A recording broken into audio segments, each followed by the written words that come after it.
भारतीय महिला cricket team प्रधानमंत्री नरेंद्र मोदी से मिलने के लिए उनके आवास 7 लोक कल्याण मार्ग पहुंचे। हरमप्रीत कौर की कप्तानी में भारतीय टीम ने रविवार को नवी मुंबई में महिला वनडे वर्ल्ड कप के फाइनल में दक्षिण अफ्रीका को 52 रन से हराकर पहली बार विश्व कप जीता है। टीम इंडिया मंगलवार को दिल्ली पहुंचे और ताज पैलेस होटल में रुकी। खिलाड़ियों के होटल पहुंचने पर खिलाड़ियों और सहयोगी स्टाफ पर गुलाब की पंखुड़ियां बरसाई गई। जेमिमा रोड्रिक्स, राधा यादव और स्नेह राणा होटल के भीतर ढोल की थाप पर थिरकती दिखी। इससे पहले मुख्य कोच अमोल मजूमदार के साथ टीम के सदस्यों का मुंबई हवाई अड्डे पर गर्मजोशी से स्वागत किया गया।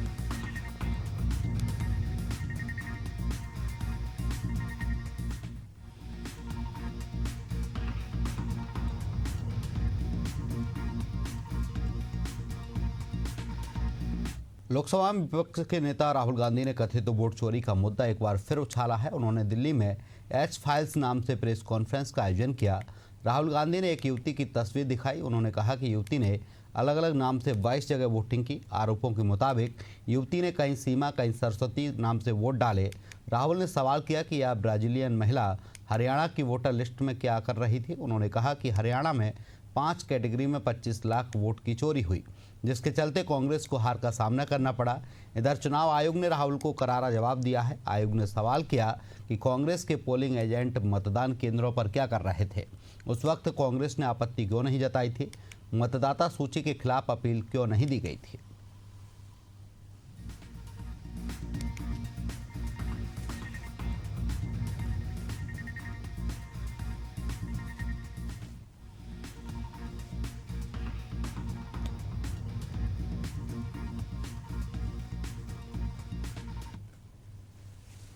Anybody?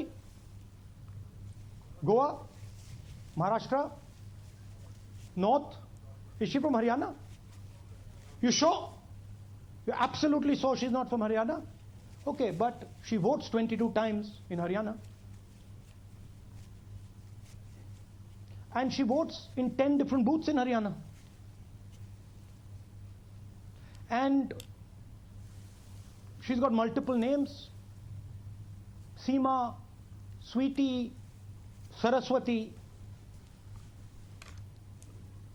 Rashmi,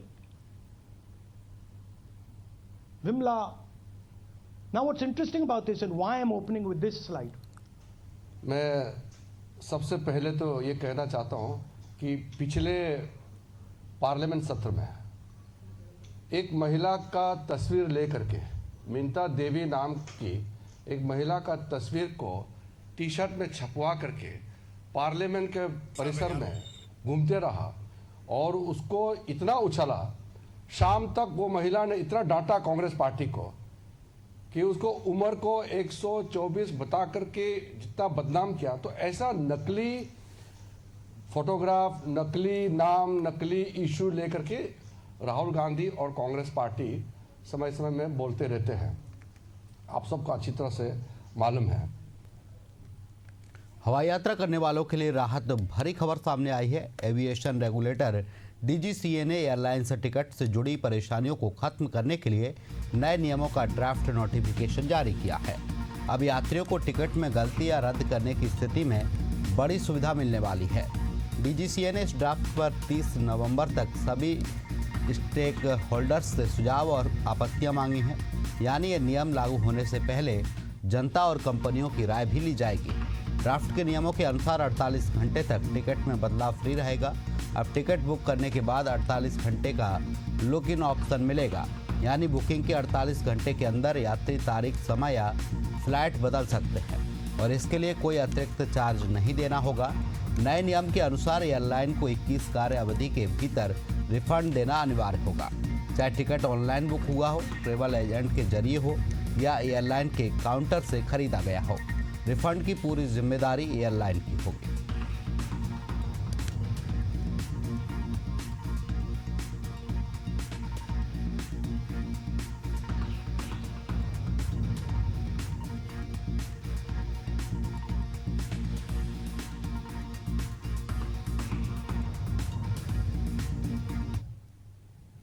अमेरिका के केंटकी राज्य में लुइसविले मोहम्मद अली अंतर्राष्ट्रीय हवाई अड्डे से उड़ान भरते ही एक यूपीएस कार्गो विमान दुर्घटनाग्रस्त हो गया। हादसे में करीब 7 लोगों की मौत हो गई है, जबकि 11 लोग घायल हुए हैं, जिनमें से कई की हालत गंभीर बताई जा रही है।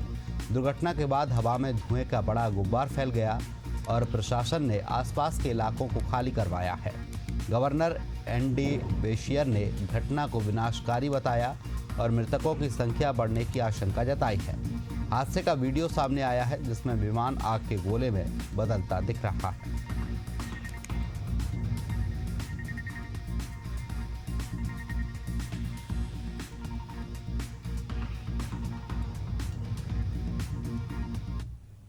छत्तीसगढ़ के बिलासपुर में ट्रेन हादसे के बाद यूपी के मिर्जापुर में एक बड़ा हादसा सामने आया है। यहां कालका एक्सप्रेस से कटकर 6 श्रद्धालुओं की मौत हो गई, वहीं कई महिलाएं जख्मी बताई जा रही हैं। हादसा चुनार रेलवे स्टेशन पर हुआ। 54 से passenger train Chunar railway station के प्लेटफॉर्म नंबर 3 पर पहुंची। भीड़ के कारण श्रद्धालु का जत्था दूसरी तरफ ट्रैक पर भी उतर गया। इसी दौरान दूसरे ट्रैक से कालका एक्सप्रेस गुजरी। पलक झपकते ही कई लोग ट्रेन की चपेट में आ गए।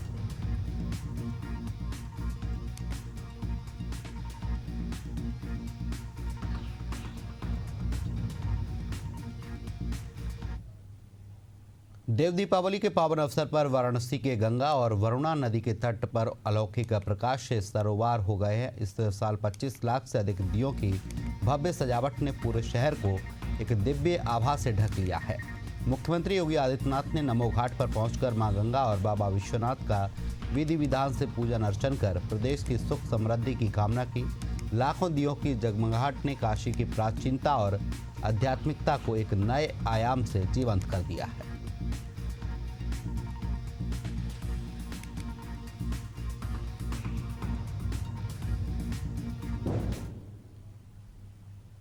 मध्य प्रदेश के मुख्यमंत्री डॉक्टर मोहन यादव ने बिजली विभाग के chief general manager A K. Jain के खिलाफ सख्त एक्शन लिया है और उनको हटाने के निर्देश दिए हैं। दरअसल बीते 3 नवंबर को मध्य क्षेत्र विद्युत वितरण कंपनी के सीजीएम ए.के. जैन ने आदेश जारी कर कहा था कि किसानों को दिन में 10 घंटे से ज़्यादा बिजली दी तो ऑपरेटर की सैलरी कटेगी। इस मामले को लेकर मुख्यमंत्री ने कहा कि अन्नदाता का हित हमारे लिए सर्वोपरि है। किसानों के कल्याण के लिए हमारी सरकार समर्पण है। वहीं इस मामले को लेकर नेता प्रतिपक्ष उमंग सिंघार का भी बयान सामने आया है। उन्होंने कहा कि सरकार दूसरे की गलती अधिकारियों पर डाल रही है।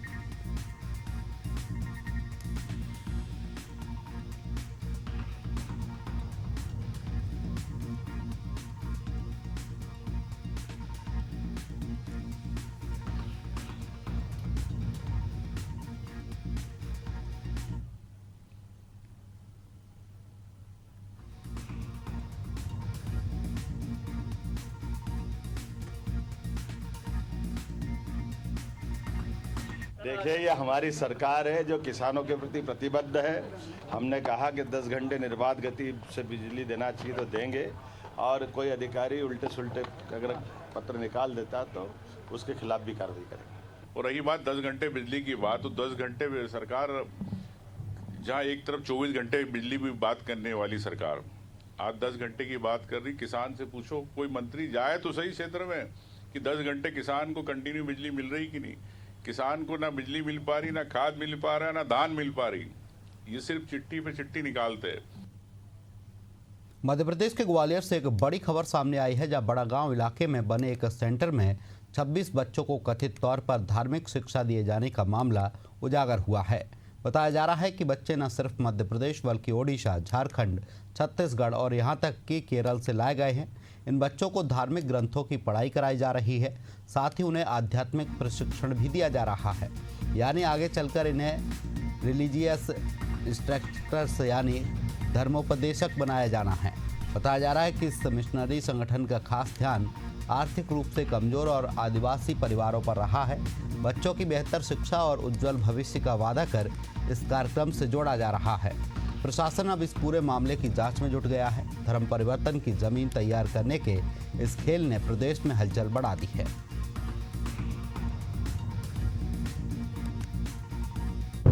इसमें अभी ऐसा कोई वो जांच में नहीं मिला है। पुलिस इसकी जांच कर रही है। जितने भी बच्चे 23 बच्चे हैं उसमें सभी से चर्चा की गई तो सभी क्रिश्चियन होना बताया उन्होंने। फादर भी उनके क्रिश्चियन हैं। कहीं ऐसा अभी बिंदु जांच में नहीं आया है। जिस तरीके के जो भी न्यूज़ जिस तरीके से सामने आई थी कि धर्मांतरण या बच्चों को किया जा रहा है, उसी के आधार पर हम लोग यहाँ आए जांच करने के लिए। तो यहाँ जो तथ्य सामने है उसमें यह है कि ग्वालियर की कैथेड्रल जो है सोसाइटी, कैथोलिक जो डायसिस सोसाइटी है एक, जो कि रजिस्ट्रेशन एक्ट 1973 में रजिस्टर्ड है, इसके अनुसार ये लोग यहाँ पर सारा संचालन करते हैं। ये इनका मेन ब्लॉक एरिया है, सेंट जोसेफ जो हॉस्पिटल है, सेंट चर्च हॉस्पिटल है, उसी के अंतर्गत ये संस्था है जिसमें इनके बिशप भी रहते हैं। और यहाँ पर ये 30 बच्चों की एक स्ट्रेंथ रखते हैं यहाँ, जिसमें मेनली जो इनका पर्पज़ है वो एजुकेशन लेवल पे जो लैंग्वेज बैरियर है उसके लिए ये लोग। देखिए, ये फेल्योर सरकार का है, ये कानून व्यवस्था भी कोलैप्स है। ये हिंदुस्तान पाकिस्तान हिंदू मुस्लिम में लगे रहते हैं, बाकी इस तरह के धर्मांतरण जगह जगह जो आती है खबर, तो कर क्या रही सरकार? ये सरकार का जो तंत्र है वो क्या कर रहा है, इसकी वजह ये सब चीज़ें होती हैं। और मैं समझता हूँ ये केवल स्टेटमेंट देना, बोलना और जातिवाद फैलाना, इसके अलावा इनके पास कोई काम नहीं है। अगर इन पे नज़र रखें तो मैं समझता हूँ कि इस तरह के धर्मांतरण नहीं हो। इसके रूल्स हैं, कानून है, उस कानून पे कार्रवाई नहीं करते। देखिए, ये मध्य प्रदेश में भारतीय जनता पार्टी की सरकार थी जिन्होंने ये सरकार में ये रहते ये कानून बना कि धर्म स्वातंत्र अधिनियम, बिना आप किसी को बहला फुसला के उसका धर्मांतरण नहीं कर सकते, ये प्रक्रिया होनी चाहिए। और मध्य प्रदेश में अगर इस तरह की कोई घटना है तो आप यकीन रखिए कि मध्य प्रदेश में डॉक्टर मोहन यादव जी की सरकार है, कोई भी अपराधी बचेगा नहीं। जो भी इस कृत्य में लिप्त होगा उसके खिलाफ कठोर से कठोर कार्रवाई होगी। छत्तीसगढ़ की नवा रायपुर में राज्योत्सव का आयोजन किया गया है। इस अवसर पर भारतीय वायुसेना की सूर्यकिरण एरोबेटिक टीम ने आसमान में अद्भुत करतब दिखाए हैं। सैंड लेक के ऊपर हुए एयर शो में 9 हॉक MK 132 फाइटर जेट्स ने एक साथ उड़ान भरते हुए तिरंगा, heart in the sky, arrowhead, parachute landing जैसे कई शानदार करतब पेश किए हैं। यहाँ भारतीय वायुसेना का शानदार परफॉर्मेंस देखने को मिला है।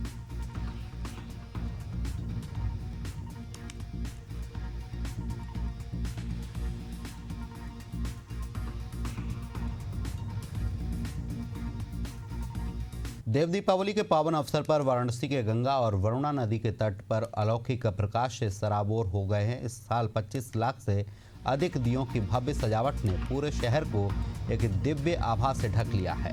मुख्यमंत्री योगी आदित्यनाथ ने नमो घाट पर पहुंचकर मां गंगा और बाबा विश्वनाथ का विधि विधान से पूजन अर्चन कर प्रदेश की सुख समृद्धि की कामना की है।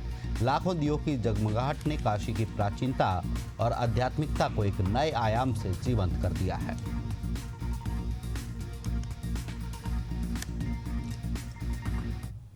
छत्तीसगढ़ राज्य स्थापना दिवस के मौके पर नवा रायपुर में भारतीय वायुसेना की सूर्यकिरण एरोबेटिक टीम ने शानदार एयर शो का प्रदर्शन किया है। टीम ने 9 फाइटर जेट और 3 हेलीकॉप्टर के साथ आसमान में हैरत अंगेज करतब दिखाए हैं। इस खास मौके पर हमारे संवाददाता ने मंत्री टंकराम वर्मा से खास बातचीत की है।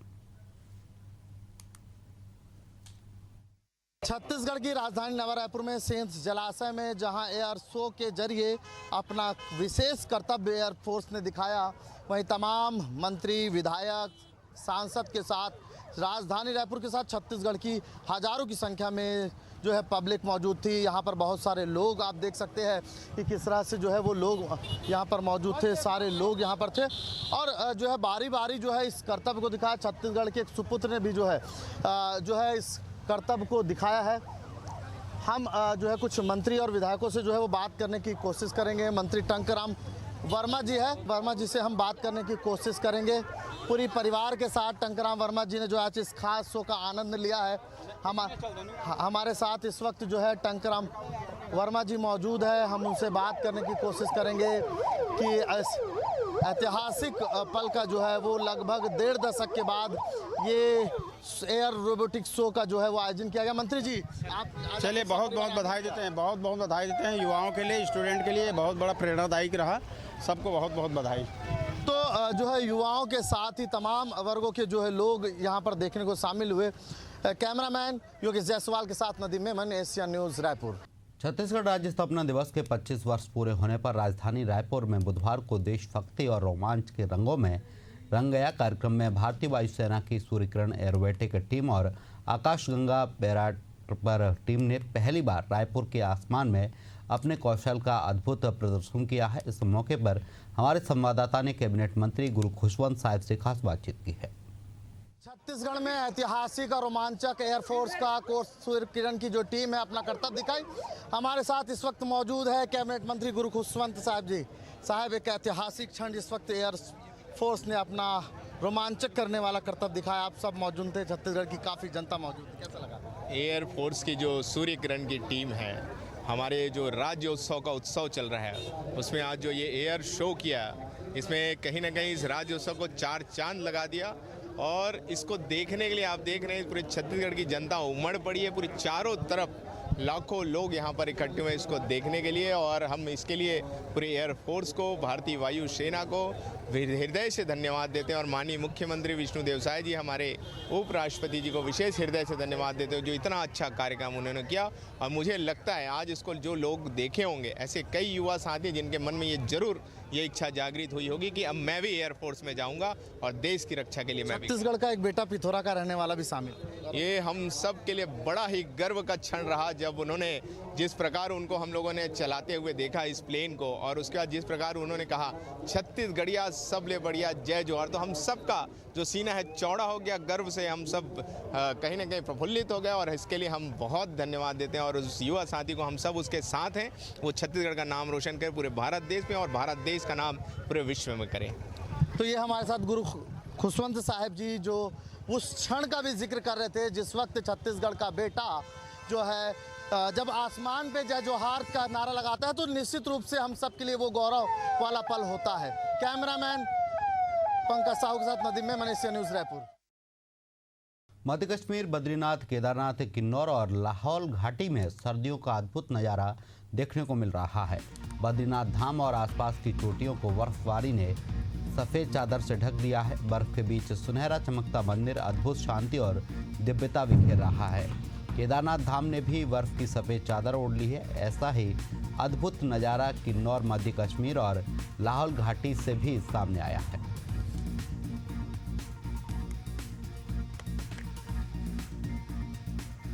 तो अलग अलग तस्वीरें आपको दिखा रहा है टीवी स्क्रीन पर। पहली तस्वीर बद्रीनाथ से है, दूसरी तस्वीर आप देख सकते हैं मध्य कश्मीर से है जहां पर बर्फबारी का नज़ारा देखने को मिल रहा है। तीसरी तस्वीर बाबा केदारनाथ से है जहां पर मंदिर के ऊपर बर्फ जमी हुई नज़र आ रही है। और चौथी तस्वीर किन्नौर से है जहां पहाड़ों पर बर्फ दिखाई दे रही है। और पांचवी तस्वीर लाहौल घाटी से है। तो बर्फबारी की अलग अलग तस्वीरें आपको दिखा रहे हैं।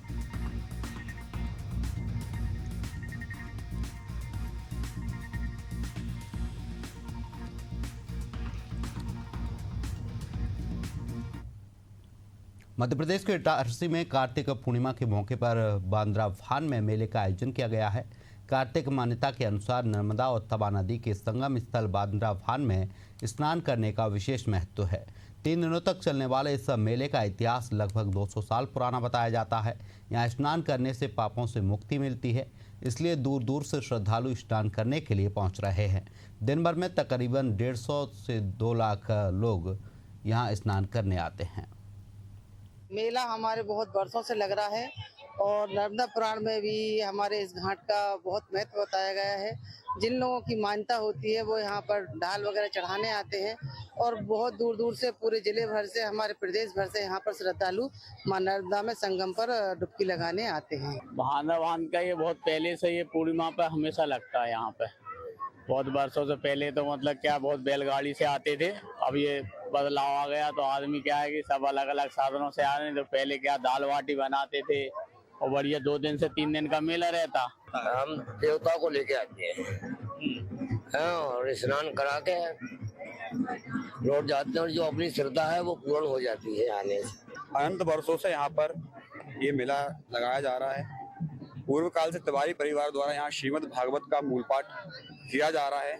मुझे ही 3 से 4 पीढ़ी देखते हो गया है। हमारे पिताजी, दादाजी के पिताजी सभी लोग यहाँ पर आ रहे हैं और यहाँ मां नर्मदा एवं तवा का संगम है। यहाँ संगम है नर्मदा और तवा का, तो ये मतलब साल में एक ही बार लगता है मेला।